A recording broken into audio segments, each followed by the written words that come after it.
Nizami İsayev, Vüqar bəy özümüzdən danışmağa dəyməz. Bu ərarvat deputat kreslosunu qoruya bilirlərsə əgər, oğlanları 500 minlik maşın sürürlər, Tənziləni tanımayan, mən Nizami bəy çox artıq dərəcədə xahiş edirəm. Sizə çox böyük hörmətim var mənim. Bir qardaş kimi hörmətim var. Mən sizin özüm sildim, sizin yazdığınızı xahiş edirəm. Artıq dərəcədə dönə-dönə. Ümumiyyətlə burada olanların hər birindən artıq dərəcədə xahiş edirəm. O sözü oraya yazmasaq, nə olacaqdı ki? O yazdığınızı oxuyurdum rahat. Amma bu axırıncı sözlər düzgün deyil. Ona görə də mən sildim. Artıq dərəcədə xahiş edirəm. Dönə-dönə xahiş edirəm, amma pis söz yazmayaq. Heç kəs haqqında pis söz yazmayaq. Onda bizim başqalarından fərqimiz olmaz. Bu Həzrət Əliyə deyirlər ki, sənə bir dəfə pislik eləsələr, sən nə eləyərsən, deyə yaxşılıq. Deyirlər, ikinci dəfə pislik eləsə, deyə yenə yaxşılıq. Deyirlər, üçüncü dəfə eləsə, deyə yenə yaxşılıq. Deyir, necə olur? O sənə 3 dəfə dalbadal pislik eləyir, sən də onu 3 dəfə dalbadal yaxşılıq eləyirsən. Niyə qarşılıq vermirsən? Həzrət Əlinin böyüklüyü də bundaydı. Həzrət Əli deyir ki, o əgər öz pisliyindən qalmırsa, mən niyə öz yaxşılığımdan qalmalıyam ki? Pis pisdir. Amma biz də pisin yolu ilə gedəcəksə, bu olmaz. Çox xahiş edirəm, artıq dərəcədə dönə-dönə. Xatırlayırsınız, mən o gün Sabir Rüstəmxanlı ilə bağlı, oğlu ilə bağlı bir çıxış eləmişdim. Bu çıxışımdan dolayı qarşı tərəf çox narahat olmuşdu və mənimlə əlaqə saxladı. Dedilər ki, bizim də mövqeyimiz var. Xahiş edirik, sənə yazdığımızı çıx efirindən oxu. Mən də dedim, mənim gözüm üstə. Heç bir problem yoxdur. O mənim düşüncələrimdir. Bu Sabir Rüstəmxanlının düşüncələridir.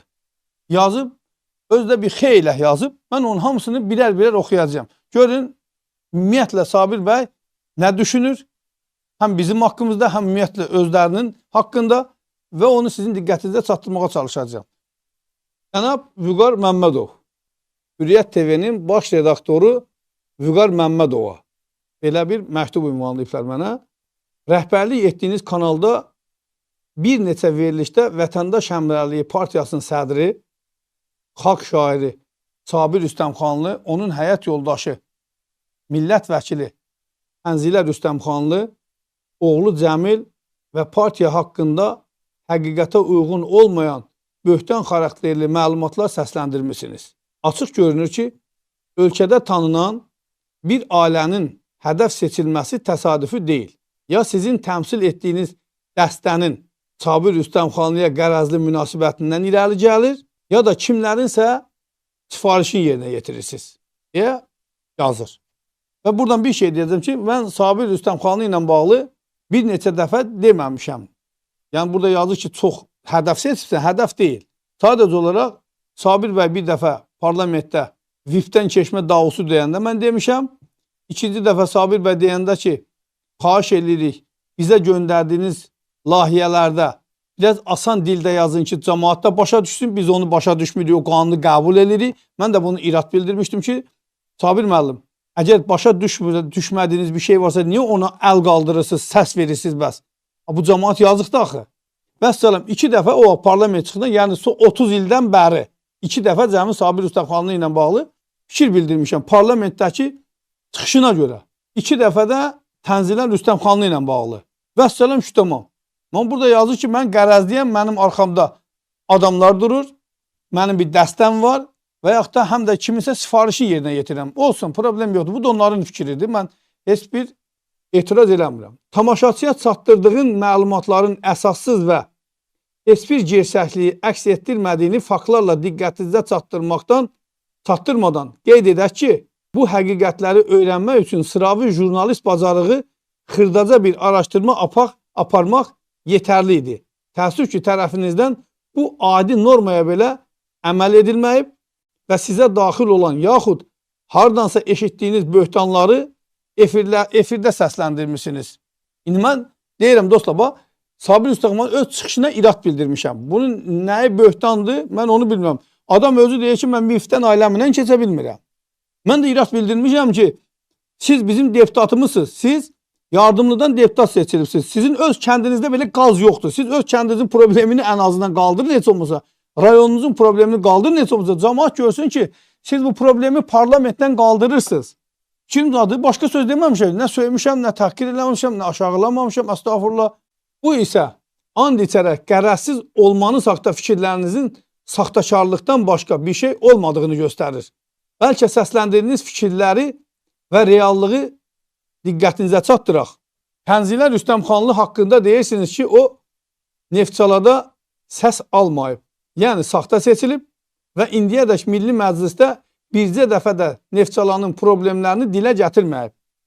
Düz demirsiniz.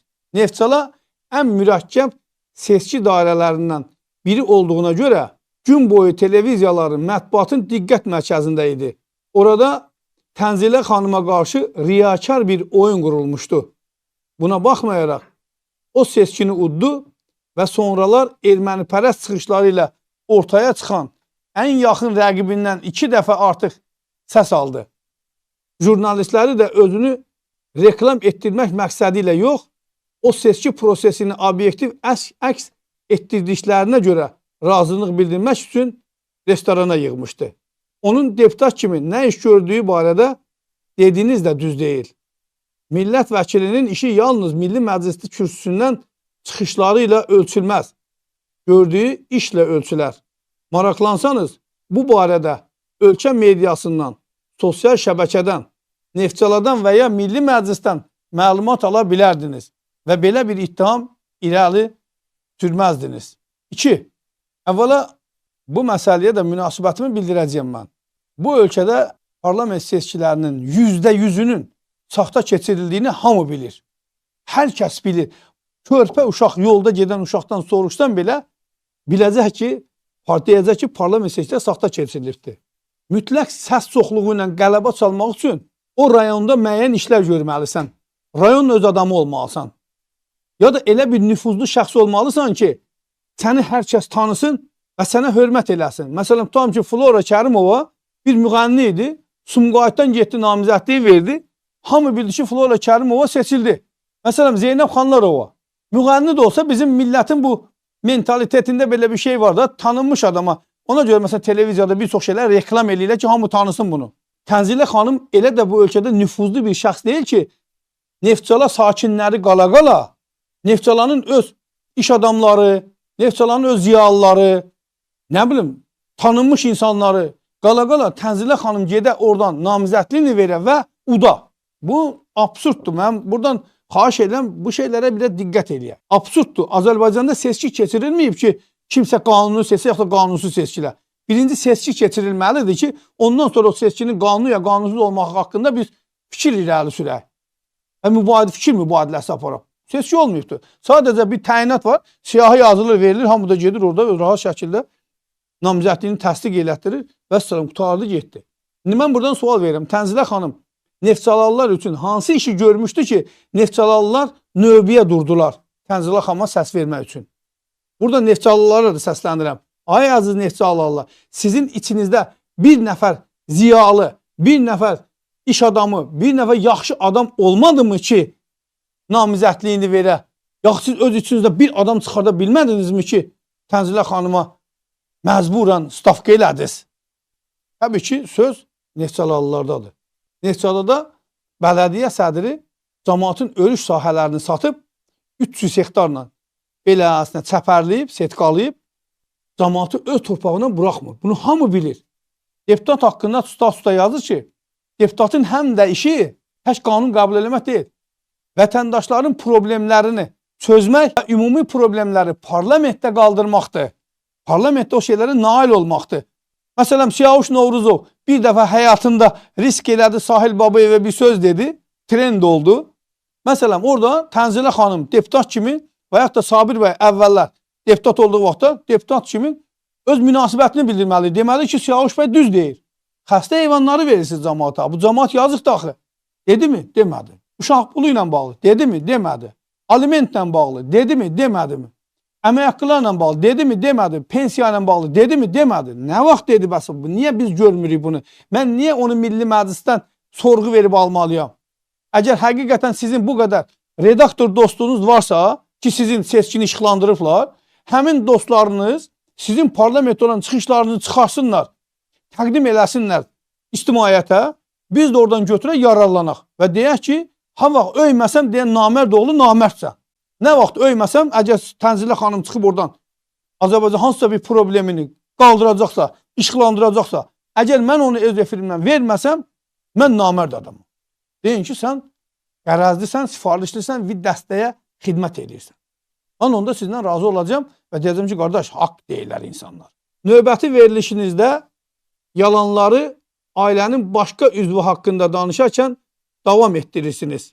Sabir Üstəxanlının parlamentdə ən çox dava etdiyi məsələnin hava limanından ailəsi ilə birgə deputatlar üçün nəzərdə tutmuş keçiddən keçmə olub. Sabir Üstəxanlının parlament çıxışlarının stenoqramları 2000 səhifədən artıqdır və 30 ildə ölkə həyatının elə bir sahəsi yoxdur ki, onun diqqətindən yayınsın. Xalq görür. O, Milli Məclisdə daim xalqın istək və qayğılarını səsləndirib. Yəqin ötən illər ərzində Ramiz Mehdiyevlə, Oqtay Əsədovla münaqişələri, Xalq Cumhuriyyəti, xalq hərəkatı haqda səslənən fikirlərə sərt reaksiyanı, uşaq pulundan tutmuş, dərmələrin məbləğinə qədər bir çox məsələlərdə Sabir bəyin çıxışlarını ya dinləməmisiniz, ya da ki, qərəzdən yaranan münasibət bu məqamı sizə unutturub. Dediyim kimi, bu məqamlar varsa, mətbuata çıxardaydınız, zəhmət çəkərdiniz.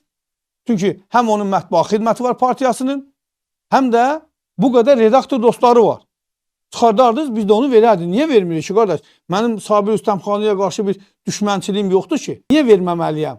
Əgər mən Panamanın üstündə Trump'la kimsə savaşırsa onu verirəmsə və yaxud da Amerikada bir avtobus aşıb 6 nəfər içində adam ölüb verirəmsə, niyə mən Sabir bəyin bizim haqqımızda dediklərini verməyəm? Yəni məntiq var burada. Niyə verməyəm ki mən? Halbuki yuxarıda qeyd etdiyimiz kimi bunun üçün böyük jurnalist peşəkarlığına belə gərək yox idi.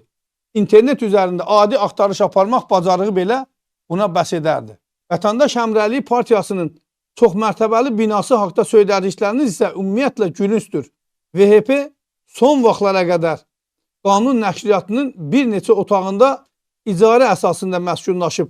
Qanun nəşriyyatı da bizim dostlarımızdan biri olan Sabir Üstəxanlının balaca qardaşı Şahbaz Xudoğlu'nundur dostlar.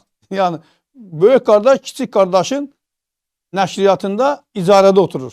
Yalnız son bir ayda 200 kvadrat metrlik ofisə köçüb ki, bu da uzun illər həm jurnalist, həm siyasi partiya üzvü kimi sizin Ələşrəf Əlizadə küçəsində əyləşdiyiniz binanın ümumi sahəsindən 10 dəfələrlə azdır. Cəmil Rüstəmxanlı haqda dediklərinizi dinlədikdə isə özünüz qeyd etdiyiniz kimi 30 il bu işin içində, yəni jurnalistikada olmanıza şübhə daha da artır.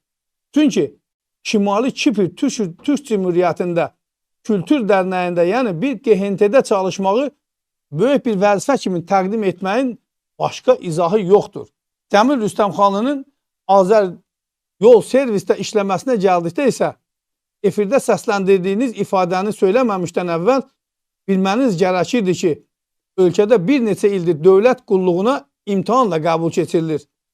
Diplomatiya ixtisasına yiyələnən bir gəncin ilk olaraq tərcüməçi, daha sonra beynəlxalq əlaqələr üzrə işləməsindən təəccübün məntiqsizliyini izah etmək çətindir. Bir ölkədə bir partiya sədri sahib olduğu mətbu orqanına taksi sürücüsü olan qohumunu rəhbər qoyarsa, bu məntiqsizliyi də başa düşmək olar. Cəmil Rüstəmxanlı haqda bu qədər danışaraq onun uzun müddətdən bəri Azər avtoyolda işləmədiyini belə bilmirsinizsə, bəs onda daha nəyi araşdırmışsınız? O, ayrılıb getdiyi bir müəssisənin milyardlarını necə idarə edə bilər? Dövlət işindən az-çox başı çıxan hər kəs bu böhtana görə jurnalistin nə qədər qeyri-ciddi bir adam olduğuna heyrətlənir. Heç bu faktı bilmədən Cəmil Rüstəmxanlı haqqında tender və mal-mülk iddialarınız yalnız gülüş yaradır. Bütün yuxarıda sadalananları əsas götürsək, atdığınız böhtanlara və Sabir Rüstəmxanlı ailəsi ilə birlikdə bu millətə zərər verir iddianıza görə üzr istəməlisiniz və məlum çıxışınızda etik və hüquqi baxımdan məsuliyyət yaradan ifadələrinizin yanlışlığını dərk edərək fikirlərimizi qarşı tərəfin mövqeyi kimi efirdə səsləndirmənizi tələb edirik. Əks halda bir ailənin şərəf və ləyaqətinə kölgə salmaq cəhdinə görə hüquqa uyğun cavab verməli olacaqsınız. Mən heç vaxt üzr istəməkdən çəkinməmişəm. Onu özümə bir alçaqlıq bilməmişəm. Hər bir insanın həyatda səhvi var. Əgər mən səhv edirəmsə, təbii ki, üzr istəyəcəm. Əgər mən indi buradan deyirəm, əgər sizin haqqınızda söylədiklərim yanlışdırsa, mən sizdən üzr istəyirəm. Yox, yanlış deyilsə, siz məndən bu yazdığınıza görə üzr istəyəsiniz. Çünki mən artıq bundan sonra dediklərimin nə dərəcədə həqiqətə uyğun olduğunu sübut eləmək üçün qarşı tərəfin söylədiyi kimi kiçik bir araşdırma aparacağam. Bu kiçik bir araşdırmadan sonra üzə çıxaracağım faktları buradan sadalayandan sonra mən sizi yığacağım və siz məndən üzr istəyəsiniz. Eləməyəcəmsə, mən bir daha təkrarlayıram ki, əgər mən bu gün Vüqar Toğrul sizə böhtan atmışamsa, hesab edirsinizsə, mən sizdən üzr istəyirəm. Heç bir problem yoxdur. Böhtan atmışamsa, üzr istəyirəm. Amma o faktları çıxardacağamsa, problem deyil. Qarşı tərəf olaraq mən də sizə bir üzr məktubu göndərəcəm və məndən üzr istəyəsiniz.